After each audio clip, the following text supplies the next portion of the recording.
이스라엘이 포로로 잡혀가서 한 70년을 살았어요. 이 70년 정도면 한 세대가 가고 다음 세대가 오는 참 길고 지루한 아픔의 시간이었습니다. 세월만 지난 게 아니라 나라 망했지요. 땅은 황폐해졌지요. 사람들은 죽어가고 힘든 노역은 그치지를 않지요. 또 모였던 사람들이 사방으로 뿔뿔이 다 흩어졌지요. 도무지 소망이라고 하는 건 보이지를 않아요. 자, 이렇게 된 때에 자기들로서는 아무 소망이 없는 때에 하나님께서 이 흩어진 자들을 다시 모아서 본래 땅으로 돌아오게 하십니다. 이게 바로 포로 귀환이죠. 포로에서 돌아오도록 하나님의 예상치 못했던 놀라운 은혜가 임하게 됐어요. 근데 돌아와 보니까 정든 땅은 황폐하고 성읍은 무너져 내리고 이게 아주 비참한 모습이었습니다. 그런데 이들과 함께 돌아온 오늘 본문의 느헤미야, 이 인물은 어떤 사람이었느냐 하면은 바벨론에서 태어난 2세입니다. 제국 왕실에 고위직을 맡았던 것으로 여겨져요.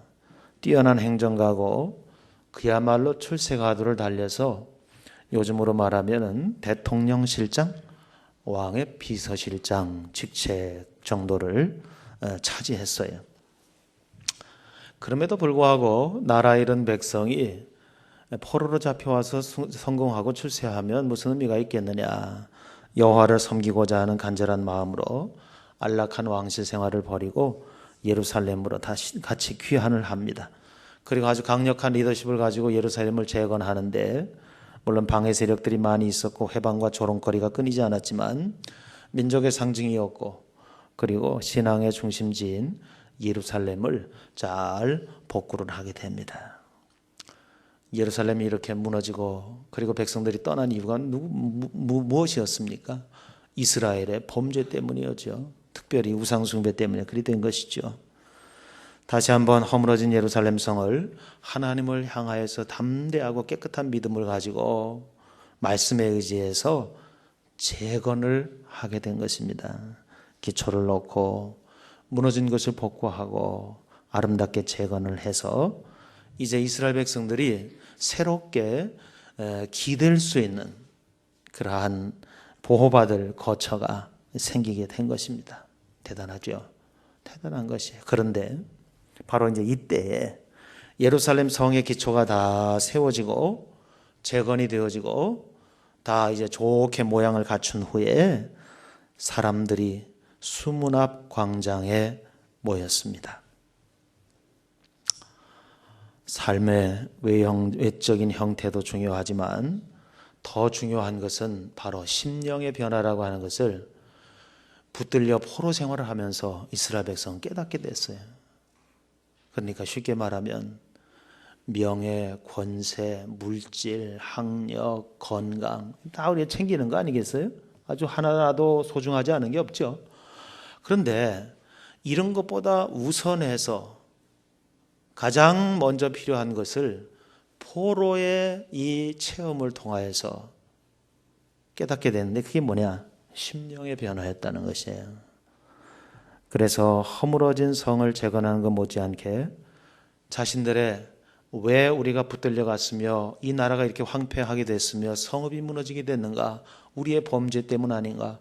우리의 심령이 하나님께서 떠나서 그리 된 거 아닌가? 하는 것을 깨닫고 예루살렘 성의 이 모든 수고를 마친 후에 허물어진 믿음을 다시 세우는 일에 대해서 저들이 눈을 떴던 것입니다. 자신들을 보호해 줄 견고한 성 자체가 우리의 안전과 행복을 보장해 주지 못한다 하는 것을 깨닫게 됐어요. 그래서 이것은 심령의 문제고 영혼의 문제다 하는 것을 인식한 거죠. 70년 포로 생활을 통해서 경험으로 배운 것입니다. 포로로 붙들려 있을 때는 그들이 하루 노동을 마치고 바벨론 강가에 모여 앉아서 그 밤에 같이 기도했어요. 그리고 입에 처수도 없는 들녘에서 일하다가 성의를 지키면서 하나님의 백성들은 하염없이 울었던 경험이 있어요. 나라도 잃고 또 잘못된 자신들의 과거의 범죄도 생각나고 그래서 심령이 황폐하게 됐던 거죠. 하나님에게서 멀어지면 모든 것이 세워져도 세워진 것이 아님을 깨닫게 되는 것입니다. 사람이 집을 세워도 그 집을 여호와께서 세우지 아니하시면 세우는 자의 수고가 헛되고요. 성을 파수해도요, 파수꾼의 까만 밤을 하얗게 지새도 파수꾼의 경성함이 허사라 그랬어요. 열심히 하는 것만 가지고 다 되지 않는 것입니다. 그래서 하나님 앞에서 무너졌던 자신들의 모습이 다시 하나님 앞에서 바르게 서기를 저들은 사모했던 것이죠. 그래서 보호해 줄 성벽만으로 안심할 수가 없었습니다. 심령이 충만하게 채워지지 아니하면 우린 다시 망할 수밖에 없다라고 하는 사실을 포로 생활을 통해서 깨닫게 된 거예요. 그래서 이들은 수고를 마친 후에 모든 과정들을 다 이룬 후에 수문 앞 광장에 모이게 됐던 것입니다. 우리 민족도 전후에 폐허 가운데서 눈부신 경제 성장을 이루었죠.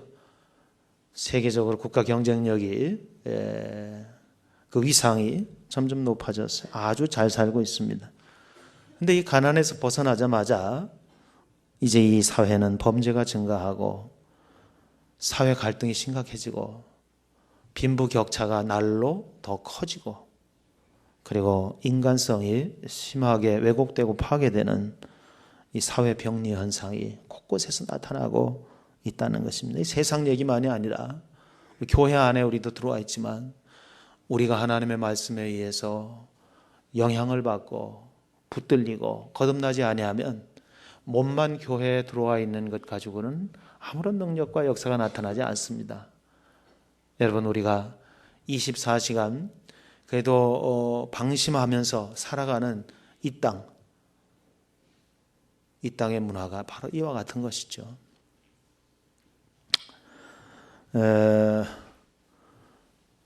여러분, 한국 직장인들에게 당신은 어떤 사람이 중산층입니까? 그렇게 설문을 내서 물어봤어요. 그랬더니 이런 사람이 중산층입니다. 그 답이 이런 내용이더라고요. 정리해보니까 부채가 없는 아파트 30평 이상을 소유한 사람. 두 번째, 월 급여가 적어도 500만 원 이상쯤 되는 사람.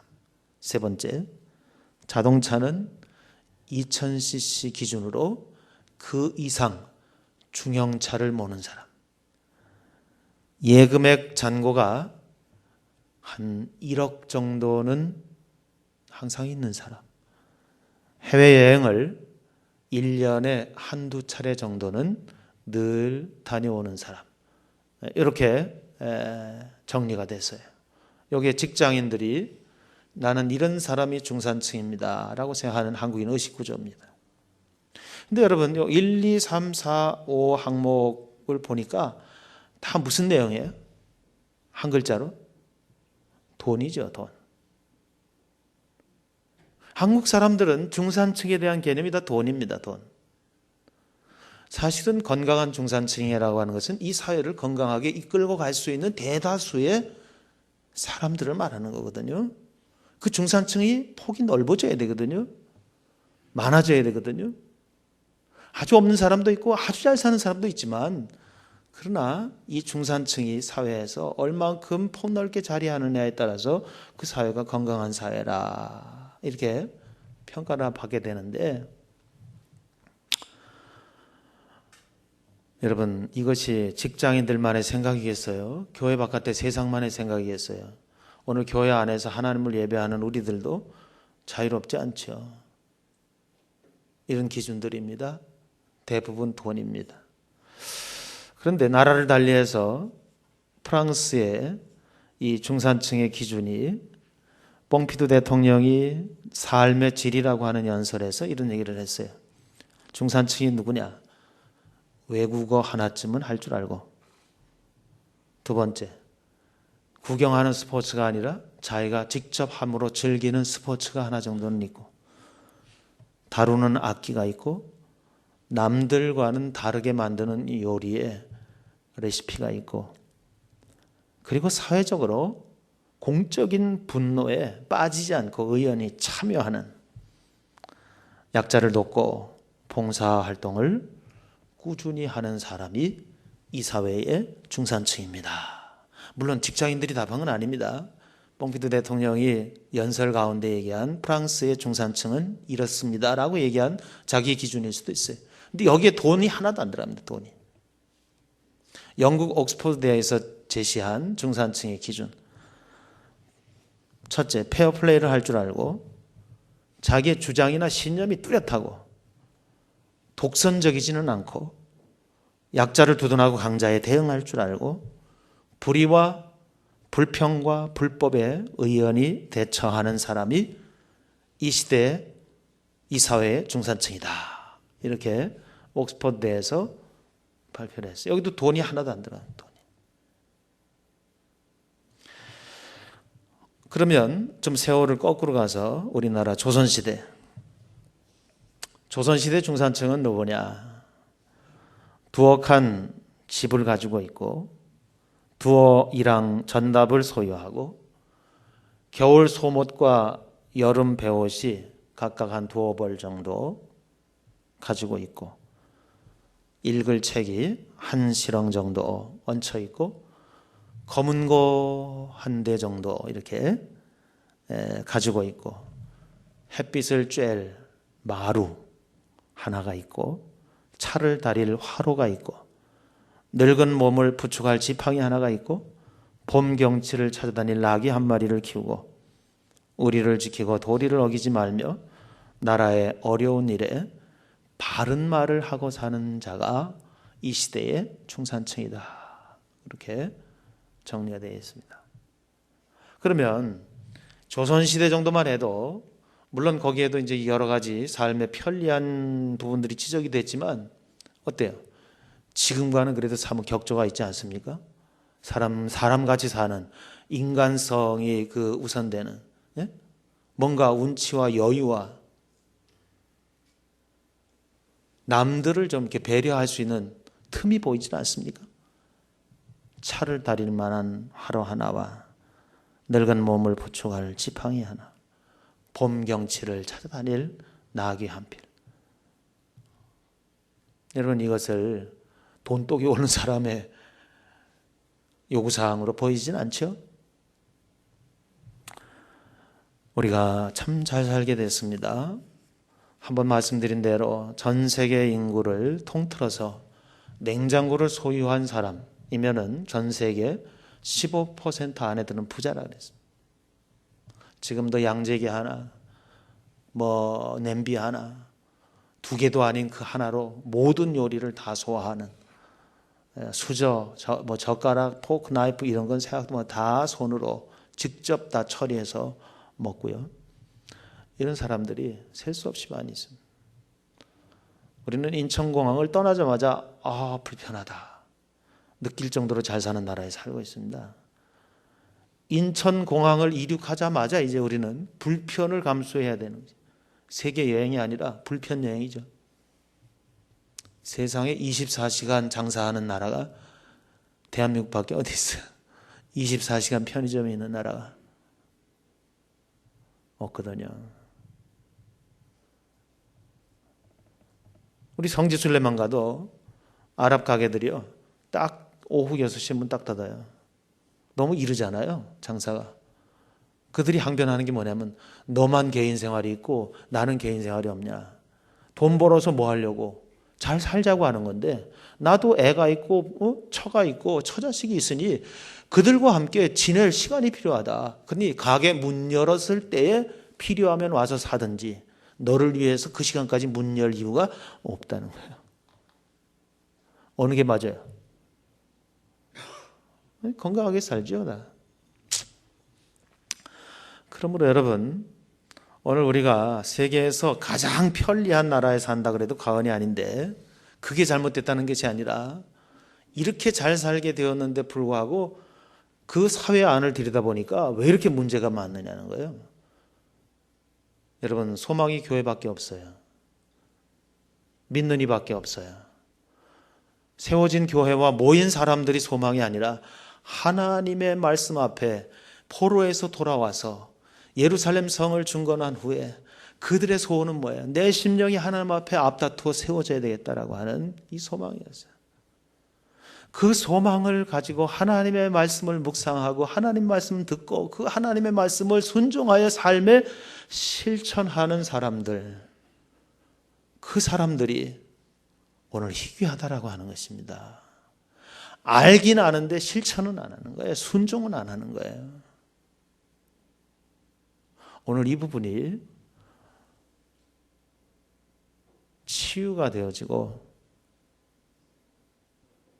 그래서 하나님께서 이 땅을 변화시키기 위한 실마리와 끈앞으로 우리 진동교회가 사용되어지기를 원합니다.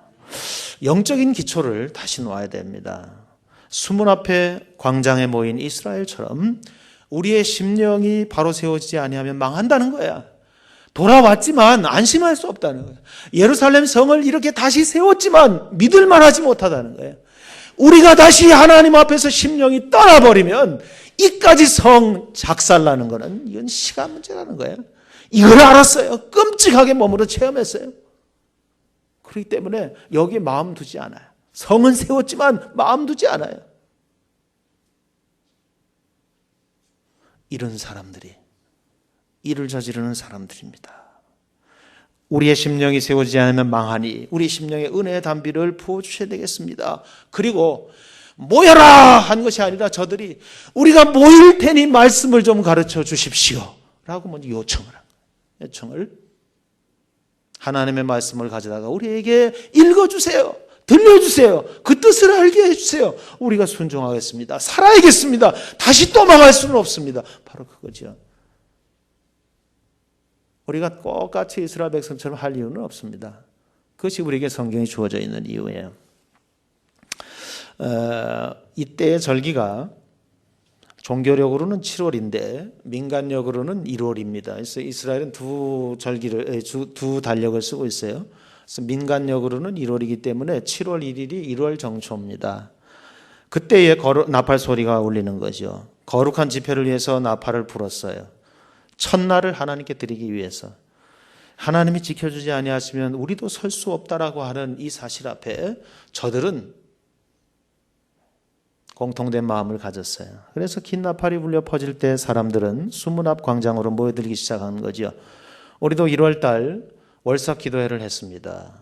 한 달을 한 달씩 끊어 살면서 한 달을 하나님 앞에 의지하고 부탁하고 하나님 앞에 나의 기도 제목을 내놓고 그리고 나의 소원, 재물을 하나님 앞에 드리면서 우리가 평소에 새벽 기도하지 못해도 그날 우리 귀에 들리지 않아도 긴 나팔 소리가 울리는 겁니다. 남녀노소 알아들을 만한 자들이 다 모여서 수문 앞 광장에 모였던 것처럼 우리는 이 글로리아 홀에 모이는 거예요. 1월에 제가 병원에 입원하고 있어서 월삭 기도회 진행을 제가 직접 못했는데 듣는 소리로는 이 본당이 미어질 정도로 꽉 찼다는 얘기를 들어 아주 감사하더라고요. 2월 달에도 계속 그렇게 하시면 됩니다. 그때도 포로 생활을 통해서 역사의 주인이신 하나님이 도와주지 아니하면 우리가 수고하고 애쓰고 열심히 살아도 안 되더라는 거야. 여러분 그러한 고백이 우리 속에서 절로 흘러나올 수 있기를, 넘칠 수 있기를 바랍니다. 여러분 이 수문 앞 광장에서 어떤 일이 일어났어요? 말씀의 부흥이 일어난 것이에요. 우리에게 하나님 말씀 들려주세요. 제사장이요 학자였던 에스라에게 부탁합니다. 말씀에 근거하여서 서지 않으면 바로 설 수 없음을 깨달은 거지요.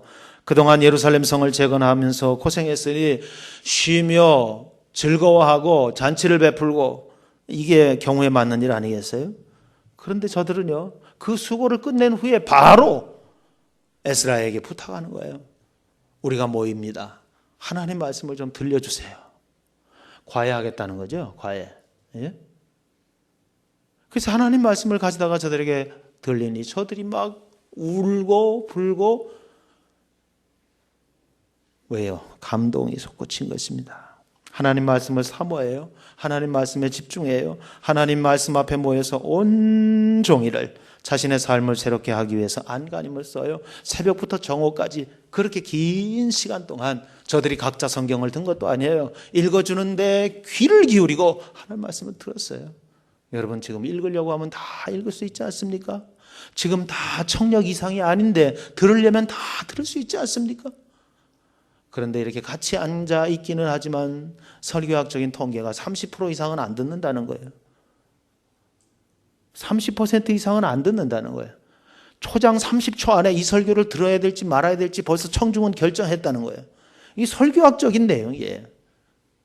그럼에도 설교자는 항상 내 설교는 100% 잘 듣고 있을 것이다 라고 하는 엄청난 착각 속에 있다는 거죠. 여러분 이 설교학적인 결론과 이 설교자의 착각이 폭을 좁힐 수 있기를 바랍니다. 점점 폭을 좁힐 수 있기를 바랍니다. 그래서 착각이 아니라 이게 사실이며 진실이고 우리 교회는 설교학의 통계를 비껴나가는 몇 안 되는 교회가 될 수 있기를 바랍니다. 예. 사랑하는 여러분, 말씀이 내 영혼을 건드리지 않고 터치하지 않으면 우리 심령은 절대 새로워질 수 없어요. 그래서 우리는 날마다 샘솟는 샘물이라고 하는 교재를 1월 달부터 채택을 해서 그것을 가지고 온 교회가 같이 성경을 읽고 새벽 기도를 같이 하고 그 같은 본문을 가지고 한 주간 같이 씨름하면서 모두가 하나님 말씀에 같이 사로잡히기를 원하는 성서 일과를 가지게 됐습니다. 입맛대로 읽는 게 아니죠. 입맛대로 읽다가 이런 일 벌어지잖아요. 다 아는 대로 썰렁한 유머인데 가룟 유다가 목매달아 죽는 얘기를 폈어요. 아이고 재수없다. 다시 한번 하고 딱 피니까 너도 가서 이와 같이 행하라. 아니 이게 무슨, 그리고 다시 덮었다 피니까 너는 내 일을 속히 행하라. 일단 성경에 있는 얘기죠. 응? 이렇게 무슨 오늘의 운세 띄듯이 화토장 띄듯이 이렇게 해가지고 성경이 성경 되질 않아요. 어제 읽은 말씀이 있고 그 말씀에 의해서 오늘 묵상할 말씀이 있고 내일 이어질 말씀이 있고 그 말씀이 나를 붙들고 주장하고 강력하게 사로잡을 때 말씀의 터치가 일어나는 것입니다. 예배의 부흥은 말씀을 깨닫기 시작할 때 말씀이 나를 터치하여 말씀 앞에 녹아지는 것이 부흥입니다. 말씀을 통한 부흥은 말씀을 받는 태도와 상응하죠. 하나님의 말씀이 심령을 터치할 때 이들은 아멘 아멘으로 받았습니다. 교회의 영적인 수준은 말씀을 받는 자세를 보면 알 수 있어요. 한번 따라 합시다. 자세가 영적인 깊이입니다. 여러분 자세가 잘 돼 있으면 엊그저께 예수 믿었어도 영적인 깊이가 상당할 수 있어요. 그러나 자세가 틀어져 버리면 평생을 예수 믿었어도 영적인 깊이가 거의 없을 수 있습니다. 저는 요셉을 통해서 자세의 중요성을 여러분에게 여러 번 말씀드렸어요. 요셉은 자기가 정말 추악한 죄목으로 모함을 뒤집었어요. 모함을 당하고 죄를 뒤집어 썼을 때에도 하나님 앞에 그 옥중에 들어가서 육두문자 쓰지 않았어요. 손 털지 않았어요. 하나님 이제 안 보는 걸로 합시다. 나 이거 하나님 따라 나 재미도 못 보고 여기까지만 할 테니까 오늘부터 이제 끝나는 걸로 합시다. 이렇게 하지 아니했어요. 그랬더니 그 옥중에서 놀라운 일이 벌어졌잖아요. 자기는 꿈을 해몽하고 곧 석방될 것이다라는 기대를 갖고 있었는데 하나님은 석방시킨 술 맡은 관원장을 까맣게 잊어버리게 만들어가지고 2년이나 더 옥중에 있었어요. 그리고 하나님의 계획은 그 옥중에서 애굽의 총리 대신까지 이르는 엘리베이터 공사를 하신 거잖아요. 그래서 한 번에 그냥 그 엘리베이터 타고 쭉 올라간 거죠. 그래서 17세에 붙들려 와서 30세에 애굽의 총리 대신이 되는 거예요. 하나님의 계획이 그런 것입니다. 여러분 자세를 잃어버리면 안 됩니다. 돈 벌고 일 잘 풀리고 모든 것이 잘 될 때야 다 좋지요. 그러나 거꾸로 돈 까먹고 건강 잃고 정말 안 풀려도 이렇게 안 풀릴 수가 없다. 그래서 땅을 치고 통곡해도 사람들이 그럴만해 라고 할 정도가 되어도 여러분 하나님 앞에서 뒤집어지지 마시기를 바랍니다. 하나님 앞에서 그 태도와 자세를 잃지 않기를 바랍니다. 하나님 그걸 보시는 거거든요. 그거를. 말씀드린 대로 신호등 앞에서 내가 엄청 급해요. 예, 정말 엄청 급해. 이 얘기를 하면 경찰도 봐줄 거야. 법이 있어도 아마 이해할 거야. 그런데 여러분, 그 사정은 알겠지만 시험 문제, 신호등에 빨간불이 켜졌습니다. 귀하는 어떻게 하셔야 합니까? 답은 뭐예요? 다음 신호까지 정지하는 것이 답이에요. 그 다음에 무슨 사연과 핑계를 대서 다른 답을 골라도 뭐예요? 그건 다 오답입니다. 오답. 그게 자세예요. 변명과 이유는 있어요. 들으면 이해하겠어요. 아, 정말 어렵구나. 공감이 돼요. 그러나 정답은 그게 아닌 것이죠. 그게 바로 자세인 것입니다. 아시겠죠? 그래서 자세가 영적인 깊이다는 거예요. 하나님 말씀을 들을 때 말씀이 여러분의 마음을 만지면요, 위로가 될 때도 있어요. 너무 고맙고 감사하고 막 은혜가 될 때도 있어요. 그런데 이 말씀이 갑자기 내 심령에 와서 막 칼같이 자르고 베고 바늘처럼 찌르고 하는 막 아픔으로 다가올 때가 있어요. 말씀이 터치하는 거거든요. 근데 우리는 금방 어떻게 반응하냐면 목사님이 나를 깐다 이거지? 알았어. 요새 목사님이 까는 설교를 하는구만.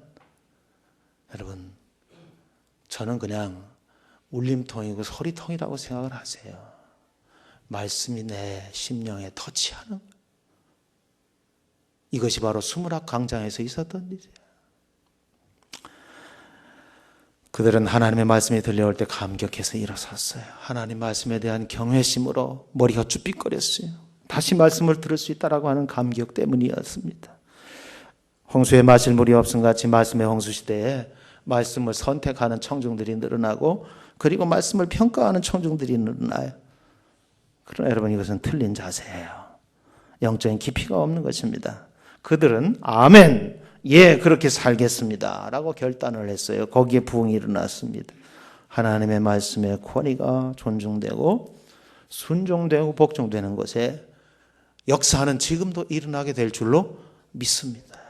오늘 우리 교회가 이 느헤미야서에 나오는 수문 앞 광장에 자발적으로 모인 남녀, 들을 귀가 있는 자는 모두 다 모인 그 성회가 되어질 수 있기를 바랍니다. 바로 그 수문 앞 광장에 심령의 부흥이 일어나는 것입니다. 말씀을 듣고 감격해서 울고 있었어요. 가슴이 뜨거워졌어요. 여러분, 대장간에 가보셨습니까? 풀무에 무쇠를 놓고 달궈진 후에 대장장이가 꺼내서 그 망치로 모양을 만들어 낫도 만들고 호미도 만드는 것이죠. 칼도 만드는 것이죠. 무쇠 자체로는 아무리 때려도 칼이 안 만들어져요. 낫이 안 만들어져요. 그리고 당금질하고 다시 풀무 가운데 또 당금질하고 다시 풀무 가운데 또 망치질하고 모양을 만들고, 그래서 하나님이 요긴하게 사용할 수 있는, 생산성을 올릴 수 있는 연장, 도구 만들어지는 줄로 믿습니다. 그래서 이 뜨거움에 불붙어야 하는 것이죠. 뜨거움이 없이, 심령의 뜨거움이 없이 우리는 크기가 커도 무쇠덩어리예요. 무쇠덩어리 가지고는 무겁기만 하지 할 일이 없어요. 그러나 여러분, 작은 무쇠덩어리라도 하나님의 열받으면 이것이 두들겨서 호미가 되고 골갱이가 되고 이것이 낫이 되고 이것이 칼이 될 때에는요, 벨 걸 베고 팔 걸 파고 놀라운 연장이 되어지는 것이죠.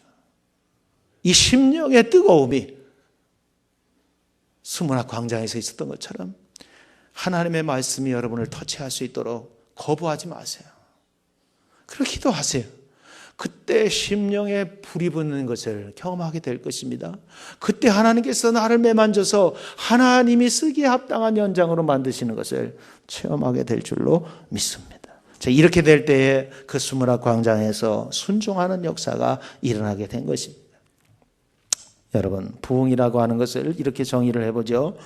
들려진 말씀 또는 성경에 기록된 말씀을 읽어서 읽어진 말씀, 그 말씀, 묵상한 말씀, 그 말씀이 들려졌던, 묵상을 했던, 읽어졌던, 이제 그 말씀이 우리의 순종을 통하여서 전환될 때에 그걸 뭐라고 얘기하냐면 부흥이라고 얘기해요. 오늘 숫자가 더 모일 수 있어요. 우리의 예산이, 재정이 더 풍부해질 수 있어요.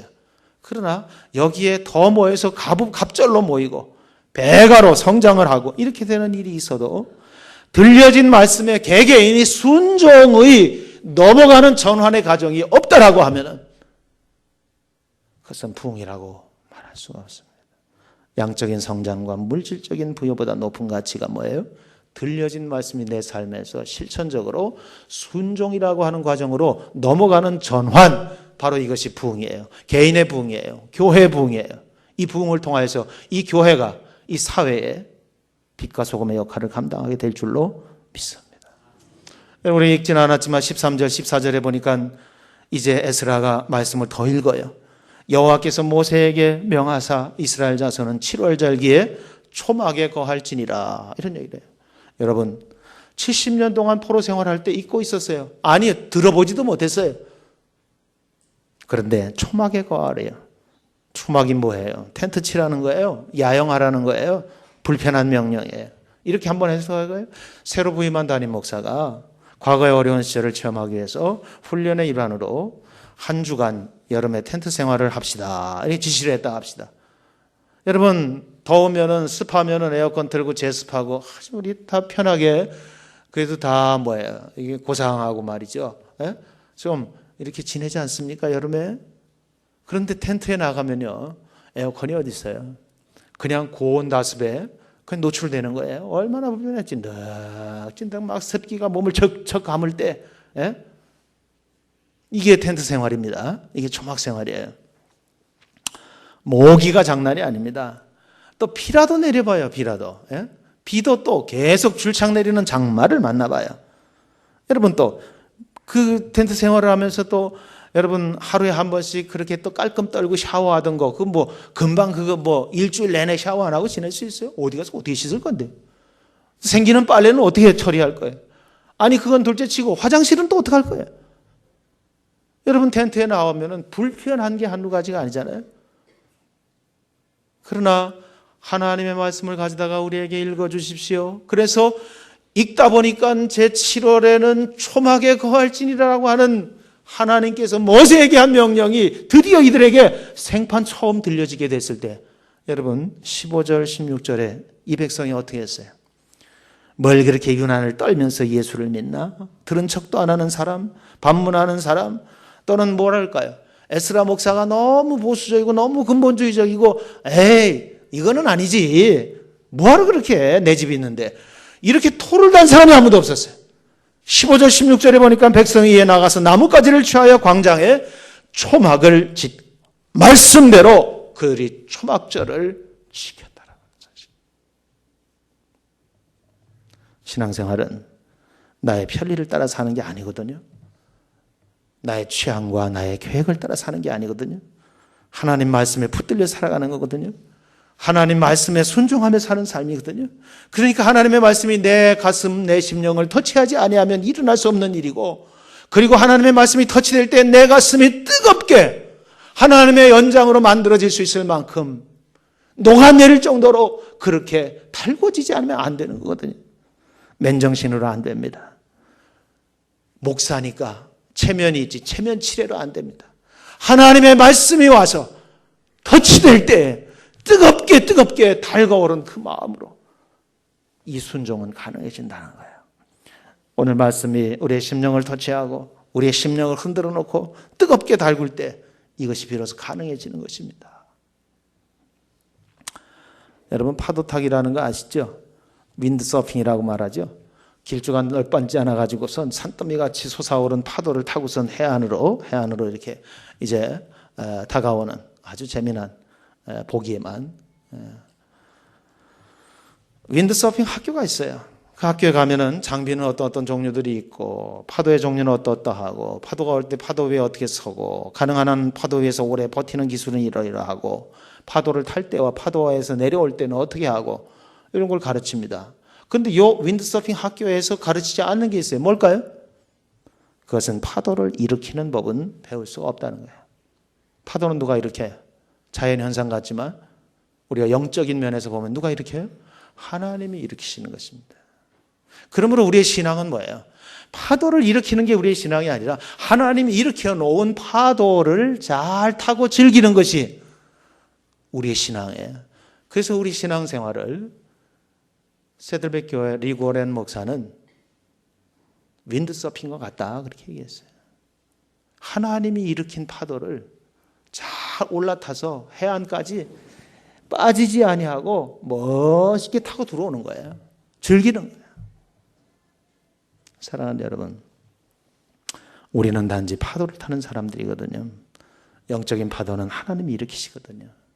그러므로 우리는 이 하나님의 말씀을 떠나서는 그 누구도 이 윈드서핑을 제대로 할 수 있는 삶이 없어요. 근데 우리는 어떻게 교만한 줄 아세요? 내가 돈 많이 벌면 파도를 일으킬 수 있다 생각해요. 천만의 말씀이에요.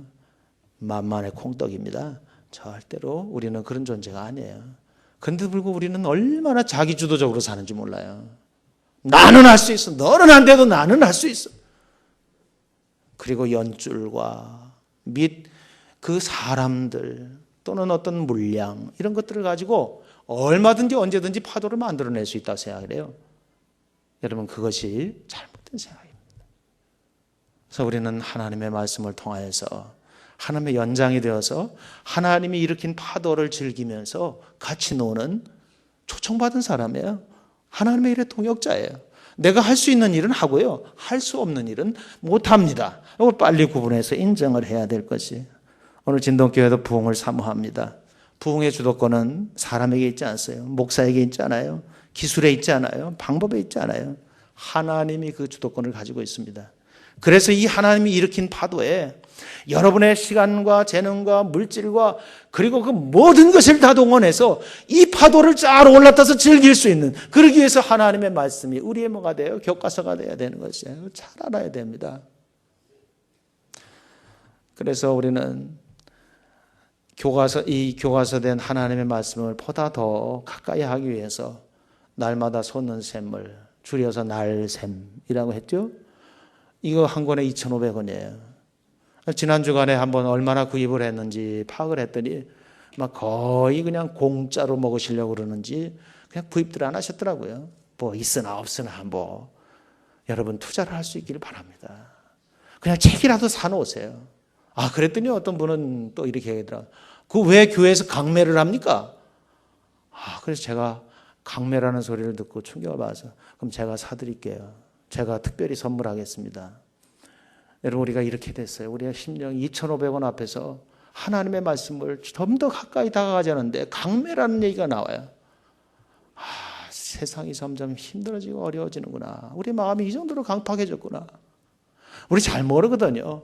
거기 나온 질문들을 가지고선 하나님 말씀 볼 때 그래도 이렇게 생각할 말미가 되는데 그 질문을 우리가 만들 수가 있습니까?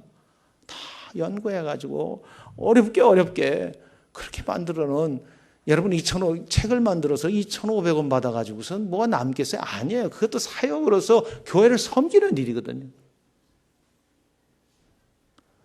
우리가 자칫 잘못하면 말이 거칠어지고 똑같은 말이라도 아주 품위가 없이 될 수가 있어요.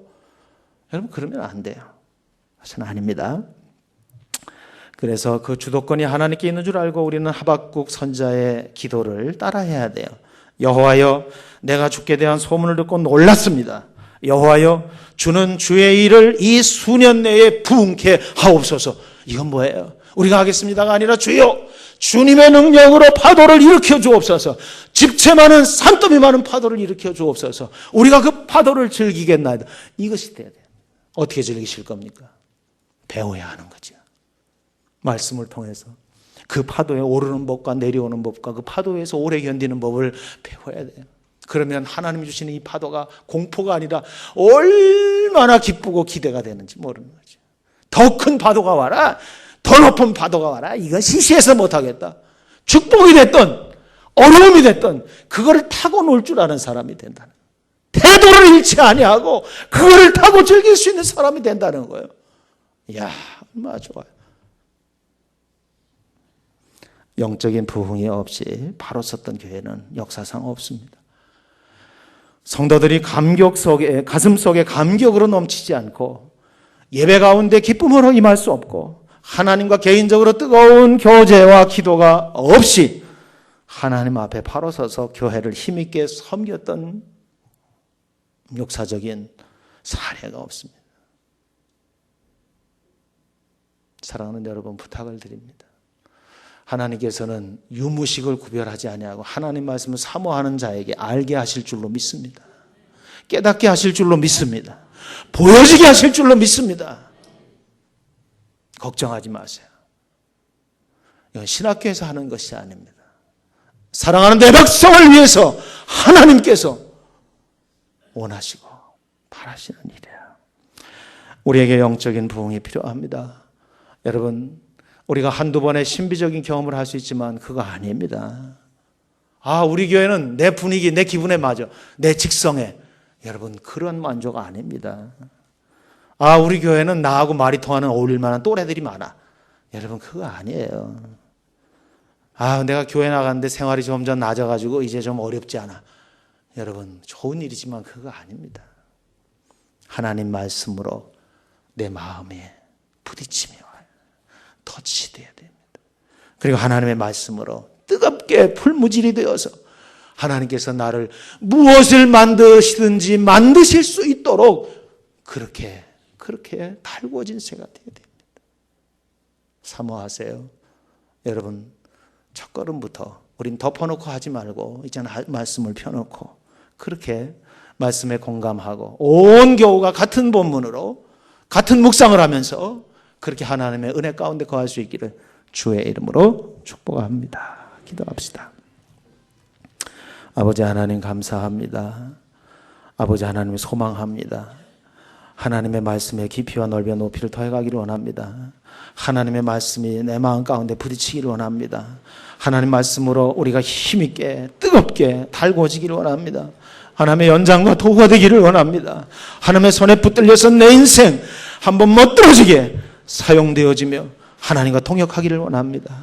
주님, 그 소원을 가지고 있는 사람들이 진동교회의 믿음의 사람들이 오니 이들을 사용하여 주옵시고 우리로 인하여서 이 땅이 소망이 있게 도와 주옵소서. 예수 그리스도의 이름으로 기도하옵나이다. 아멘.